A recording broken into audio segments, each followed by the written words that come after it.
자, 오늘 수업은 18페이지부터 나가도록 하겠습니다. 지난 시간에 청포도 마무리했고요. 그 다음에 비가 오면 이라는 시도 마무리를 했고요. 그 다음에 예전에 가난한 사람의 노래도 좀 마무리를 했었는데 그러고 나서 뒤에 부분 좀 안 했었기 때문에 여기 하면서 다시 한번 복습해 보도록 하겠습니다. 여러분, 청포도라는 작품 우리가 배웠었는데요.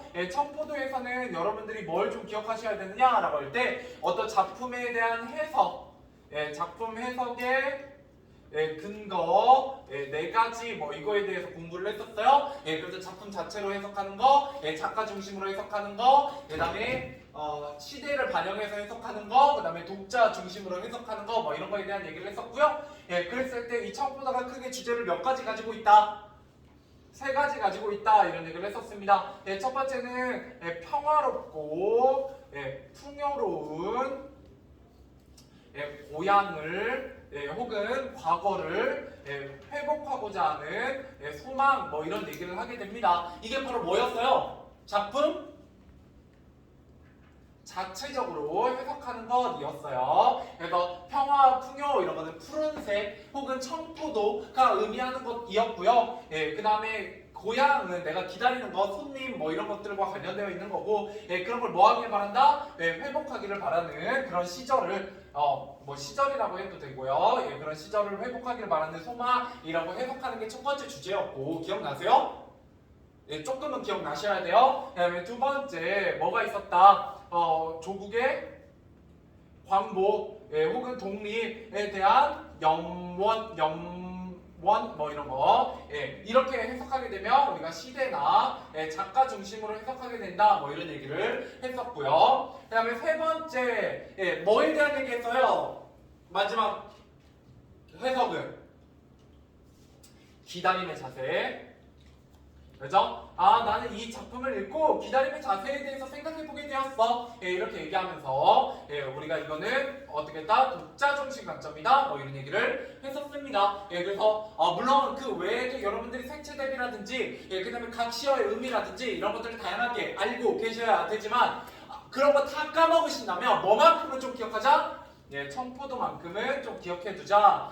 주제 세 가지 정도는 꼭 기억해두자. 이 주제 세 가지는 어떻게 구분되게 된다? 이 뒤에 오는 작품 해석의 근거에 따라 다르게 해석될 수 있다라는 얘기를 꼭 알고 계시면 좋겠습니다. 왜냐하면 이거 가지고 꼭 물어보고자 하는 거거든요. 여기까지 됐나요? 네, 여기까지. 자, 그 다음에 두 번째, 가난한 사람의 노래라는 작품을 배우게 됩니다. 이게 1회 1단원이고요. 여러분, 가난한 사람의 노래는 1회 1단원이 아니에요. 이건 1회 2단원입니다. 1회 2단원이기 때문에 가르치고자 하는 포인트가 달라져요. 그래서 가난한 사람의 노래는 어떤 작품의 해석의 근거를 가지고 다르게 해석될 수 있다에 대해서 가르치고자 하는 게 아니라 이 작품 안에, 문학 작품 안에 뭐가 반영되어 있다? 당시의 사회, 문화적 배경.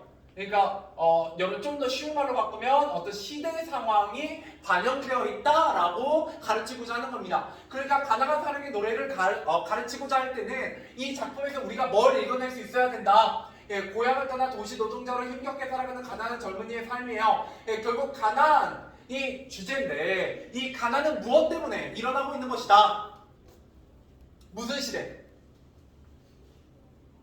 안 나오나? 여기 나오죠? 1970, 80년대 무슨 시기?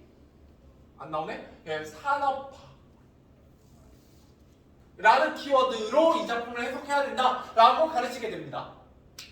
그래서 가난한 사람의 노래에서는 여러분들 가난 때문에 당연히 인간으로서 누려야 되는 감정들을 포기하게 됩니다. 그게 네 가지가 나오잖아요.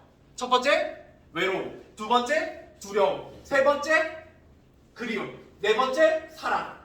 그죠? 그래서 이 모든 것들을 가난하다해서 모르겠는가라고 뭐함으로써? 질문함으로써. 그 질문이 바로 서리법이었고, 그죠? 질문함으로써 그걸 반복함으로써 뭐하고 있다? 당연히 가난하더라도 그 감정을 알고 있다, 모르고 있다.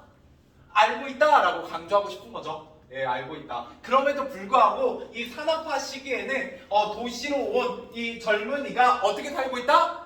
그런 감정조차 내색하지 못할 만큼 힘든 삶을 살고 있다라고 얘기하고 싶은 거고요. 그런 사람에게 뭘 건네고 싶은 거냐? 안 써있네? 예, 위로를 건네고 싶은 작품이다 이렇게 보시면 됩니다. 위로. 예, 위로를. 예, 그래서 여러분 내용 이미 다 까먹으셨을 것 같아서 좀 이렇게 훑으면서 가고 있어요. 지난주에 지금 학원 방학까지 해가지고 수업이 통으로 다 날아갔기 때문에 진도가 엄청 급합니다. 원래는 지금 18페이지 하고 있잖아요. 예, 지금 1, 2학년들은 지금 40페이지가 넘어가고 있거든요.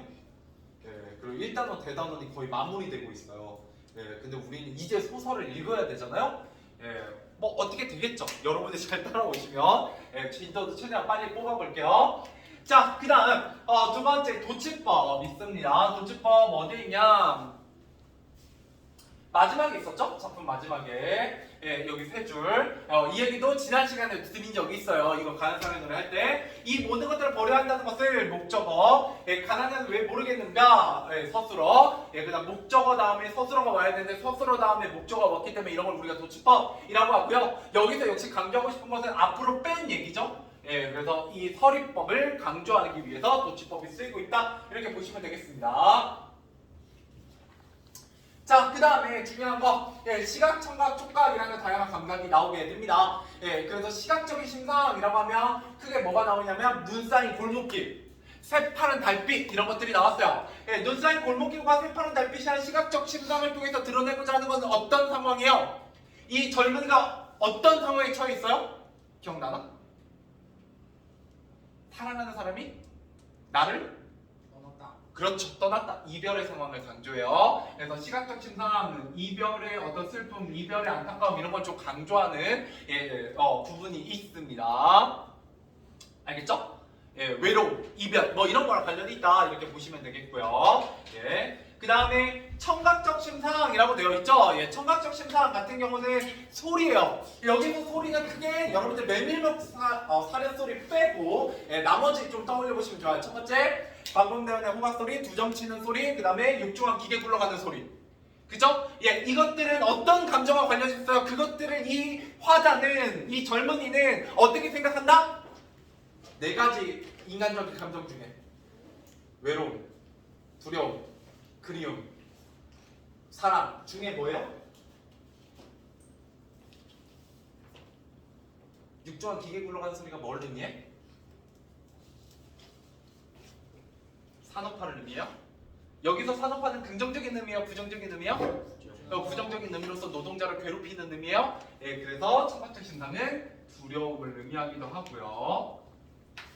예, 두려움을 의미하기도 하고요. 또 이 청각적 신상 두 점 치는 소리, 방범대원의 호각 소리, 육중한 기계 굴러가는 소리는 또 뭘 의미하기도 한다? 당시 시대를 드러내요. 시대를 드러낸다. 예, 이렇게도 시험에 좀 잘 나옵니다. 자, 마지막으로 촉각적 심상입니다. 촉각적 심상의 대표적인 거는 입술의 뜨거움이었어요. 그 뜨거움은 누구의 입술이에요? 사랑하는 사람의. 하지만 이 가난 때문에 어쩔 수 없이 헤어질 수밖에 없었던 이별의 대상에 대한 부분이에요. 그래서 이거는 뭔가 사랑 이런 거와 관련되어 있습니다. 촉각적 심상. 그래서 이렇게 좀 연결하면 좋겠고요. 그 다음에 여기에다 플러스 알파로 뭐가 있어요? 새빨간 간바람 소리. 예, 그죠? 이건 바로 나의 시적 화자가 뭐하는 대상이에요? 뭐하고 있는 대상? 어떤 감정을 느껴요? 그리움의 대상이죠. 그러면 이 새빨간 간바람 소리는 뭘 떠올리게 해서 그리움을 느끼게 해요? 내가 떠나온?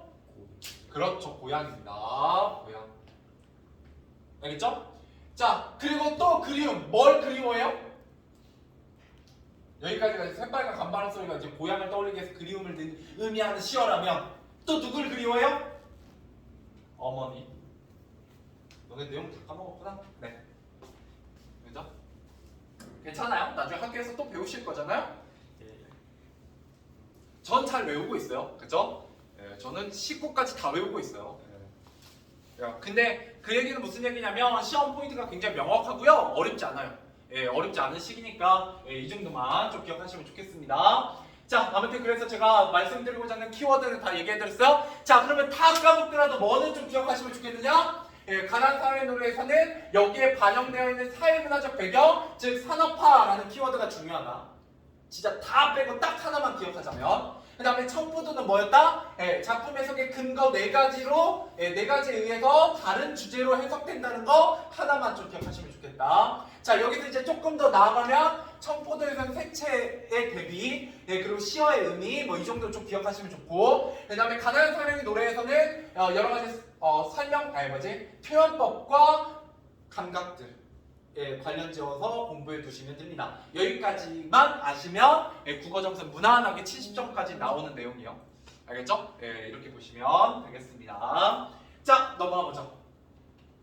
자, 그래서 이 시는 이렇게 구성되어 있습니다. 자, 어떻게 구성되어 있냐? 와우.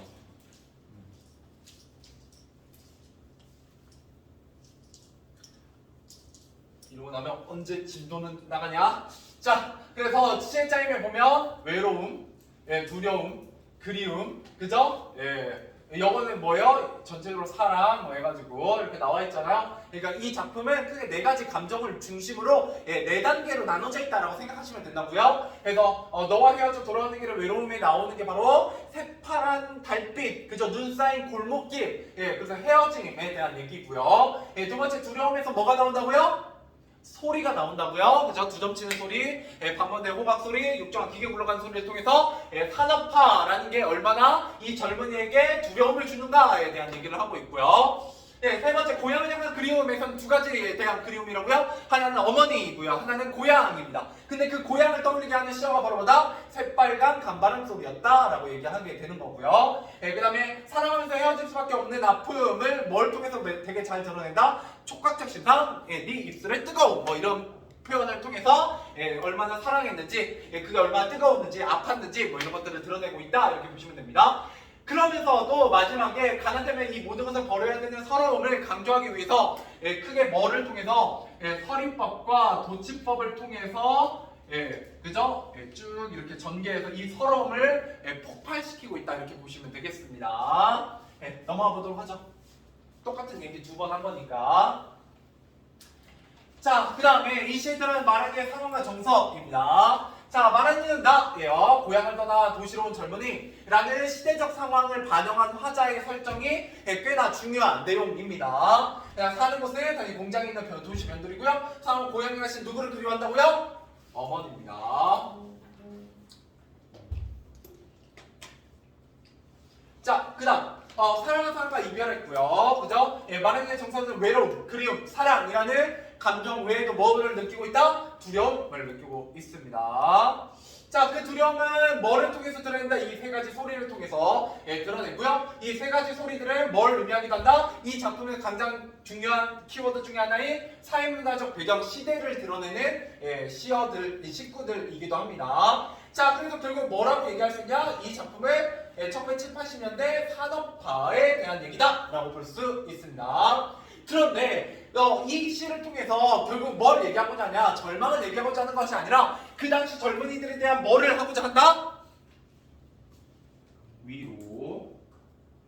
그래서 지금 제가 여기서 해드리고 있는 키워드는 지금 처음 하는 게 아니에요. 이번 시간에만 지금 2-3번 반복하고 있죠. 그러니까 지금 반복되는 키워드들은 이 작품은 이런 키워드 위주로 공부하는 거구나 라고 여러분들이 느낌을 잡으시면 어렵지 않으실 겁니다. 됐죠? 넘어갑시다. 저 위로라는 키워드 굉장히 많이 나와요. 자, 그 다음에 시의 내용을 다시 파악해보자 라고 되어 있습니다. 이제 여러분들 조금 머릿속에 들어오셨을 테니까. 자, 어떤 장면이 떠오르냐? 첫 번째 장면입니다. 바로 뭐냐? 외로움에 대한 장면이죠. 한 젊은이가 새파란 달빛이 비추는 뭐가 쌓였어요? 골목에? 눈이. 그죠? 눈은 무슨 색? 흰색. 새파란 달빛은 파란색. 여기는 뭐가 나온다고 볼 수 있다? 그죠? 시각적 심사, 색채들이 나온다고 볼 수도 있어요. 알겠죠? 그러니까 뭐랑 똑같아요? 청포도처럼 흰색과 푸른색의 색채 대비가 있어요. 근데 의미가 좀 다르죠. 시어의 의미가 달라요. 자, 그 다음에 2번째, 여러 가지 소리들, 그죠? 그 다음에 가족과 고향을 그리워하는 거. 그 다음에 결국 괴로워하면서도 뭐 하고 있어요? 뒤로 하고 이별하고 있다. 이렇게 보시면 되겠죠? 예, 그래서 이별에 대한 장면까지 해서 네 가지 파트로 나와 있다 이렇게 보시면 되겠고요. 자, 그래서 어떤 심정이냐? 뭐 때문에? 결국 가난 때문에 인간스러워 느끼는 감정을 그죠? 버려야 한다는 의미로 그런 상황이 서글프고 원망스럽다 이렇게 보시면 되겠습니다. 넘어가죠. 자, 시에서 가난하다고 뭐뭐 했겠는가 라는 표현을 뭐하고 있기도 하다. 여러분 도치법과 서리법 이런 것들은 특별한 표현법이기 때문에 당연히 공부하시는데 뭘 놓치면 안 된다? 반복법이 있다는 것도 놓치시면 안 돼요. 그걸 통해서 쉽게 답을 진단할 수 있는 사실을 의문문, 질문, 의문문 의문문의 형식으로 그죠? 표현하고 가난하지만 이런 감정들을 알고 있다는 의미를 강조하기 위해서 사용하고 있습니다. 자, 그 다음에 비슷한 표현을 반복해서 구절의 의미를 강조하고 역시 감정을 강하게 드러내며 여기다 플러스 알파하면 도치법까지 도치법도 의미를 강조합니다. 자, 그 다음 시가 창작된 사회문화적 배경 이게 중요하다고요. 그걸 통해서 시의 창작 의도를 생각해보면 방범대원의 호각소리까지 그래서 이 화자가 두려워하는 것들을 나열함으로써 이런 것과 연결지어서 공부할 수가 있습니다. 자, 여기에 보시면 자, 다음 기사를 참고하여 시가 창작된 사회문화적 배경을 정리해보자라고 얘기했습니다. 보시면 1960년대 후반 봉제공장 나 이거 한 거 같아요. 그죠? 나 이거 기사 읽은 거 같거든요. 지난 시간에 안 읽었나요? 작년에 읽은 게 지금 내가 올해 읽은 거 같은 건가? 내가 그래서 이거 전태일 열사 얘기하고 하지 않았니? 봉제공장 얘기하고 지난 시간에 나오신 분들은 그래서 뭐 보통 그 첫째, 둘째, 셋째 뭐 이렇게 있으면 보통 여자들이 남자 형제를 위해서 봉제공장에 뭐 들어갔다 막 이런 얘기하고 뭐 16시간씩 일했다 이런 얘기 안 했나요? 자, 넘어갑시다. 시간적 여유가 있으면 한 번 더 해줄 텐데 여유가 없어요 이제. 자, 800여 개가 밀집해 있던 평화시장엔 2만여 명의 노동자가 일하고 있는데 대부분 농촌 출신이었다. 학교를 다니며 미래를 꿈꿔야 할 10대 중반의 나이에 환기장치 하나 없고 햇빛조차 들지 않는 비위생적인 환경에서 하루에 14시간 이상 허리도 펴지 못하고 일했습니다. 자, 뭐가 본격적으로 시작되면서 산업화겠죠. 그죠? 여기 이 작품의 제일 중요한 키워드 중에 하나입니다. 자, 산업화가 시작되면서 일자리를 찾아 고향을 떠나 도시로 간 사람들이 많았다. 도시 노동자들이 열악한 노동 환경에서 일했으며 가난 때문에 힘겨워했다. 이렇게 얘기할 수 있습니다.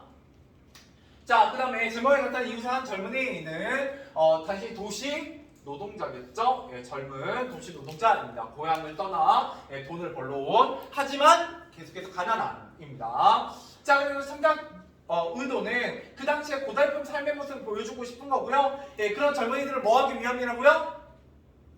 위로하고자 한다라고 보시면 된다고요. 알겠죠?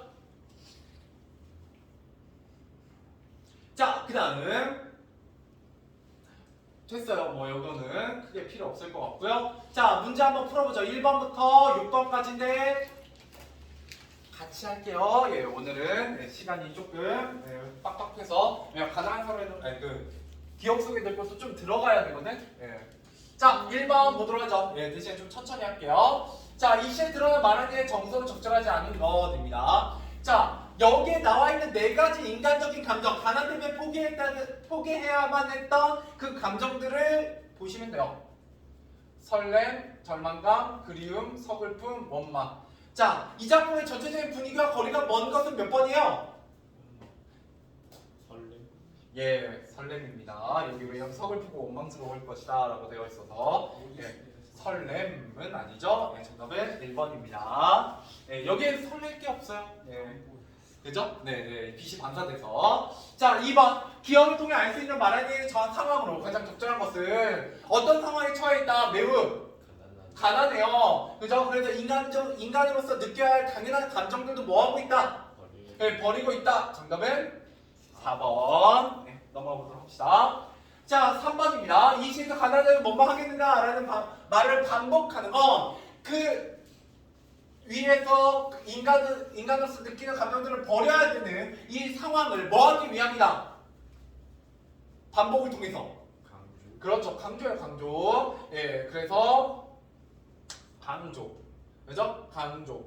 예, 둘 중에 하나겠죠? 근데 가난하지만 인간적인 감정을 알고 있다는 의미를 오히려 거꾸로 뭐하고 있다? 강조하고 있다. 진짜 모르겠는가? 당연히 알고 있다라는 거예요. 하지만 저 가난 때문에 버릴 수밖에 없는 그 안타까운 상황을 강조하기 위해서 서리법을 의문문을 반복하고 있는 거죠. 자, 사회문화적 배경 몇 번이요? 4번이죠? 산업화 넘어가도록 합시다. 여러분 문제 보시면 알겠지만 이식 쉽습니다. 어렵지 않아요.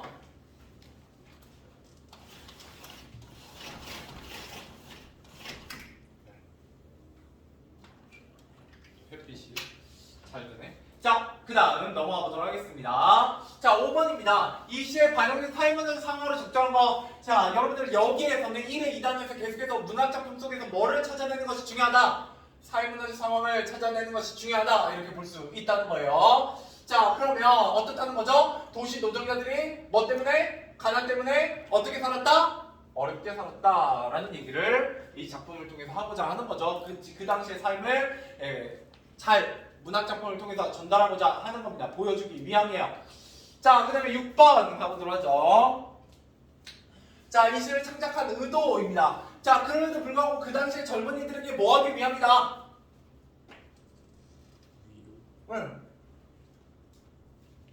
위로하기 위함이고요. 그건 없네. 여기 위로, 그죠? 또 하나 뭐예요? 당시 도시 노동자들의 고달픈 삶의 모습을 보여주기 위함이다. 정답은 1번이 되겠네요.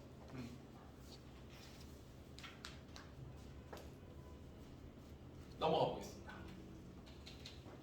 자, 기억 속에 들 곳이요. 기억 속에 들 곳 가보도록 하죠. 자, 기억 속에 들 곳에서는요, 여러분들 여기에서 좀 기억하셔야 되는 건 일단 첫 번째 전후 소설입니다. 이때 전후라는 건 전쟁 이후의 소설이다 라는 뜻이에요. 우리나라의 전쟁 뭐예요? 6.25입니다. 6.25 전쟁이에요. 6.25 전쟁 언제 일어나요? 1950년. 네, 1950년입니다. 언제 끝나요? 57년. 53년. 3년 정도 합니다. 7월 27일인 오히려 낫잖아. 훌륭해요. 자, 그래서 만경강이에요. 형 혹시 만경강 아시나요? 군산 사람 만경강 알아야 되는데? 예? 자, 여러분 군산이 이렇게 있잖아요? 나중에 지도 찾아보세요. 꽤나 완벽하게 그린 편입니다. 그러고 나면 여기에 이렇게 달려있는 게 하나 있어요. 부안이고요. 그러면은 여기 위로 흐르는 강의 이름이 뭐예요? 모를 수 있지. 여러분 영국이 섬인 건 알죠? 그럼 됐어요. 자, 왜요? 자, 금강이고요. 금강이요. 그래서 여러분 하구뚝 이름이 무슨 강 하구뚝이야? 금강이에요. 그다음에 이 밑으로 흐르는 강이 문맥상 지금 뭐여야 돼? 이 밑에 흐르는 강이 이게 만경강이에요. 그래서 이 만경강은 어디를 가로지르냐? 호남평야를 가로질러요. 그래서 여기 김제가 있고요. 그래서 여기 만경강 다리 부근에 어느 마을은 김제로 설정되어 있습니다. 그래서 여러분 군산 근처예요. 나름대로 여러분들이 저쪽 그 남쪽으로 내려가시면 항상 건너는 다리가 만경강 다리입니다. 자, 그래서 무슨 사투리가 나올 거냐면 전라도 사투리가 나올 거예요. 물론 여러분들은 전라도 사투리 잘 안 쓰시기 때문에 좀 어색하시긴 할 겁니다. 자, 그 다음에 영어 중요합니다. 시점 좀 중요한 시점. 자, 1인칭 관찰자 시점이고요. 그러면 주인공은 따로 있다는 얘기입니다. 자, 이때 1인칭 관찰자 나는요. 나는 누구로 설정되어 있냐면 어린아이로 설정되어 있어요. 그러면 어린아이는 보통 어떤 시선을 가지고 있다? 여러분과 달리 때가 안 묻었으니까 굉장히 그렇죠. 여러분과 달리 순수한 시각을 가지고 있습니다. 그래서 이런 순수한 시각을 얘기하게 되면 반대로 순수하지 않은 사람을 뭐하는 효과가 있다. 그렇죠. 비판하거나 강조하는 효과가 있어요. 알겠죠? 그런 거 나중에 다룰 거예요. 이거 무조건 서술형으로 나오는 문제입니다. 그래서 좀 강조드리는 거고요. 자, 그 다음에 전쟁으로 인한 인간성 상실의 비극, 그죠? 인간성 상실, 뭐 때문에? 전쟁 때문에 이 두 가지 키워드로 외워두시면 주제는 끝입니다. 전쟁 때문에 인간적으로 인간인들 포기한, 인간성을 상실한 사람들의 많은 모습들을 비극이다라고 얘기하고 있어요. 비판하는 건 아니에요. 왜? 여러분들 전쟁이 일어나면 인간으로서의 존엄성 지키기가 힘들죠. 힘들어요. 극한의 상황에 처음에.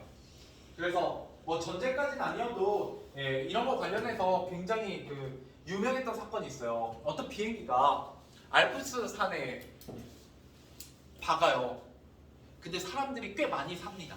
한 70명인가 3, 40명인가 아무튼 꽤 많은 사람들이 살아남아요. 근데 그 사람들이 비행기가 추락하고 나서 이제 거기 설산이잖아요. 주변에 아무것도 없어요. 근데 구조되기까지 며칠이 걸리냐면 2주 가까이가 걸려요. 2주가 넘게 걸립니다. 그러면 뭐가 당장 문제일 것 같아요? 물은 괜찮죠. 뭐 먹으면 돼? 눈 퍼먹으면 되죠. 설산이니까 눈 퍼먹어서 해결이 됐어요. 뭐가 문제요? 추위. 다행히도 방한복이 있어서 여러 옷을 껴입고 서로 이렇게 뭉쳐가지고 추위도 그래도 얼어 죽진 않았어요. 얼어 죽은 사람 별로 없었습니다. 식량이 문제였어요. 여러분 비행기 탈 때 식량 갖고 타진 않잖아요. 잘.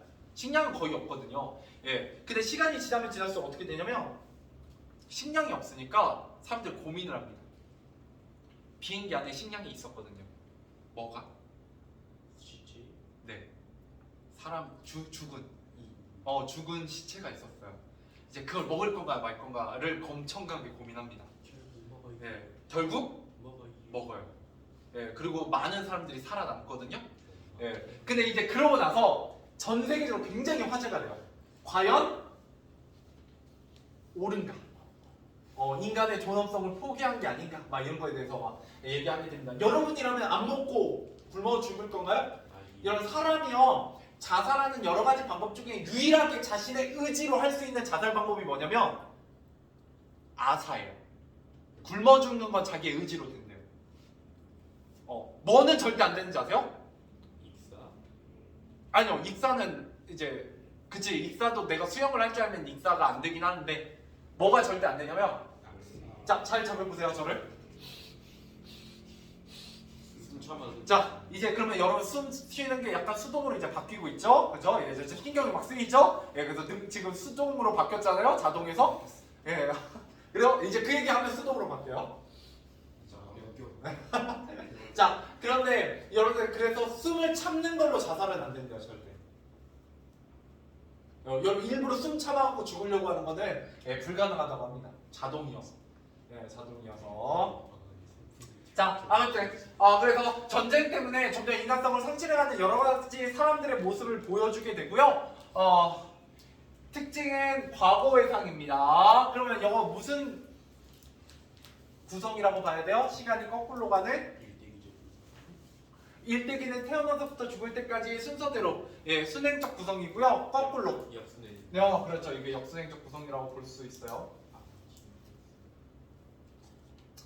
약간 애매하긴 한데 아무튼 과거의 상황이라는 거 좀 알고 계세요? 아니다. 이렇게 보자. 역순행적 구성을 X 치세요. 역순행적 구성이라고 나오면 틀린다라고 보시는 게 좀 더 좋겠네요. 차라리. 지금까지 그렇게 시험은 나온 적 없으니까. 자, 그 다음에 어린아이의 시선. 이거 꽤나 중요합니다. 어린아이의 시선. 그래서 이 어린아이인 나는요 어른들을 이해하지 못해요. 왜 저렇게 행동하지? 라고 생각하는 거죠. 그런데 그럴 수밖에 없는 거예요. 왜? 전쟁이니까. 전쟁이니까. 그죠? 자, 그 다음에 사투리와 비속어의 사용으로 향토성과 사실성을 높인다. 사투리, 욕, 비속어 이런 것들이 그냥 등장해요. 꽤나 그래서 여러분 2학년 때 배우셨던 운수 좋은 날 같은 경우도 기억나시죠? 막 그 아내가 막 그 설렁탕 먹고 싶다니까 우라질련 또 먹고 지랄하려고 막 이런 얘기 하잖아요. 이게 책에 다 써 있는 내용이에요. 그런 거 하면 어때요? 훨씬 사실적이죠. 그죠? 자, 그 다음에 제목 중요합니다. 상징적 제목. 상징적 제목이요. 기억 속에들 것. 자, 일단 여러분 기억 속이다라는 건 기억이라는 건 시간적으로 언제에 대한 얘기다? 과거 회상이라는 걸 알려드리고요. 이때 들꽃이라는 건 여러분 들꽃은 어떤 식물이에요? 생명력이 강한가요, 약한가요? 강해요. 강인한 생명력.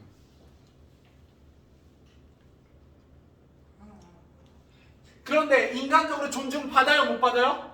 못 받아요. 네, 대접받지 못하죠. 네, 그래서 어떤 존중받지 못하는 존재. 네. 이고요. 이게 바로 누구를 상징한다? 주인공. 명선이를 상징합니다. 명선이를. 됐죠? 자, 그래서 자폐에 따른 사회적 문화적 상황은 6.25 전쟁이고요. 그 다음에 인간성을 상실하는 모습을 보여주고자 하는 거고요. 그 다음에 들꽃의 상징성, 다시 한번 펼쳐보죠. 제목이기도 하고 중요합니다. 자, 전쟁 중에 부모님을 잃어요. 폭격으로 잃습니다. 그리고 낯선 곳에 살아가는 명선이와 명선이의 강인한 생명력을 의미하고요. 또한 결국 명선이 어떻게 돼요? 전쟁 때문에 죽어요. 그래서 죽는 모습을 의미하기도 합니다. 나중에 이 들꽃이 다리 아래로 떨어져 있거든요. 다리 아래로 떨어져서 사라져 버리기 때문입니다. 자, 오늘은 여기 페이지까지만 한번 가보죠. 다 읽을 수 있을지 모르겠지만, 자, 한 패거리의 피란민들이 피란민의 동그라미 쳐주세요. 이게 시대적 배경을 알려주는 부분입니다. 피란, 난리를 피해가는 사람들이죠. 6.25 전쟁 중임을 알 수가 있고요. 자, 머물러 떠나간 자리에 소녀는 마치 처치 곤란한 뭐처럼? 짐작처럼 지규법이죠. 이거는 세모 쳐놓고 뜨뜻하게 남겨져 있다. 정갈한 청소가 어쩌다 실수로 흘린 뭐 같다? 쓰레기 같다. 하얀섬의 붉은 털옷을 입고 주로 굴뚝을 지나는 서양의 어느 뚱뚱보 할아버지 누구요? 산타클로스. 간밤에 뭐처럼 도둑처럼 살금이 남기고 간 선물 같기도 해요. 누가? 명선이가. 왜냐면 명선이가 갑자기 등장하거든요, 이 마을에. 자, 아무튼 소녀는, 명선이는, 자, 우리 마을, 우리 또래 아이들에게 어느 날 아침 갑자기 발견되었다. 선물치고는 왜 무척이나 지저분하고 망측스러웠다. 미처 세수도 하지 못한 떼껍질이 우리들 눈에 비친 그의 모습은 거의 거지나 다름없었다. 역시 명선이를 가르쳐요. 자, 우리들 역시 그다지 깨끗한 편이 못 되었는데도 그랬다. 그만큼 명선이가 어땠다는 거예요? 전쟁 중에 굉장히 많은 고생을 했다는 겁니다. 자, 다음 문단부터는 다음 시간에 읽어보자. 고생하셨어요?